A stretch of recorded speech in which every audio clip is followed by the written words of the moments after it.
Hey there, everyone. Thanks for tuning in again. Woody Bendle here from Next Level Growth Strategies. Have you ever visited a website and thought to yourself, why in the heck do they even have this website? This thing sucks. Well, if you have, or maybe if you have one of those websites yourself, then this week's business tip is definitely for you. And here's the deal. You're in for a bonus because this week's business tip is actually 2 tips. Okay, so stick around. I know you're not going to want to miss out on this week's tips.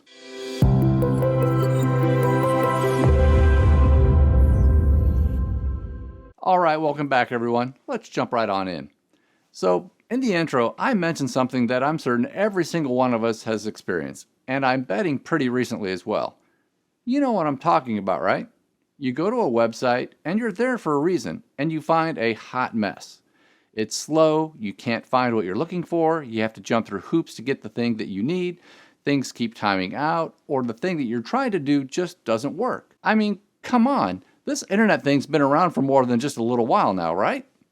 There's no excuse for this type of stuff, but it's amazing to me. These types of issues are still all over the place. Just this past week, I went to a website based on a recommendation from a business friend for something our business needed. Now, this company is a B2B play, and if you're in their space, it's not like they're a no-name startup. These guys have been around for a while. They're actually pretty big. So I went to their site and clicked on the big red button that was above the fold that was for the service I was interested in. I got a short form to fill out to have a rep call me. I clicked submit and got the slow, never-ending spinning wheel of death. I thought maybe it was a browser issue, so I changed browsers.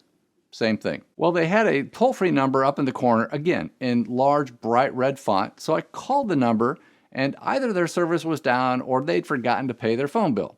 I got the "your call cannot be completed at this time" message. They did have another option on the prior screen that was to let me find a rep near me. So I typed in our zip code, specified the radial distance. Why they ask for that type of stuff anymore, I have no idea. And I got a list of about 30 or so reps. So I clicked on the website link for the first rep from the list, and yep, you guessed it, nothing. It did nothing. I mean, what are the odds, right? Needless to say, they are not getting our business. And that leads me to this week's business tip, or rather tips. If you have a website, what do I mean? Look, you have a website, and presumably this thing exists for a reason. And if that reason is all about you, let me encourage you to rethink that. People are still coming to your website for a reason, or at least for your sake, I hope they still are. They are looking for something. They are needing something. They're possibly interested in doing business with you. If you don't put your prospects and your customers' needs first when it comes to your website, you're costing your organization a ton of business. If you don't think of your website as something that provides a valuable and rewarding service for those coming to it, you're costing your organization a ton of business. If your website has an outrageously high bounce rate, you can bet your customers and prospects don't see it as providing a valuable or rewarding experience or service. And it certainly isn't addressing their needs. Okay, so here's this week's tips. First, make your website customer-centric or prospect-friendly. Do yourself and your organization a huge favor and figure out what it is that your customers and prospects want, need, and expect from your website. And make sure your website, at a minimum, lives up to their expectations. Make it easy, make it intuitive, make it fast, and for God's sake, make it helpful. And here's our second tip, and I just mentioned this.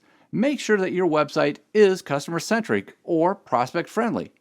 Hire someone, and I'd recommend this someone not be in your organization, like a secret shopper, to go to your website to accomplish things that your customers and prospects are coming to your website for. Don't just rely on your website reports and dashboards. You do have those at a minimum, right?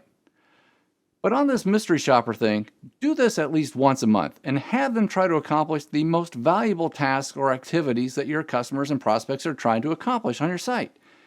And have them provide you a report on all of the steps, processes, or tasks your customers and prospects care about. I actually did this when I was the GM of a large e-commerce business, and I gotta tell you, it was eye-opening, but hugely valuable. And I guarantee you that that website I went to earlier this week isn't doing any of this. Or if they are, they really don't care about making money and growing their business.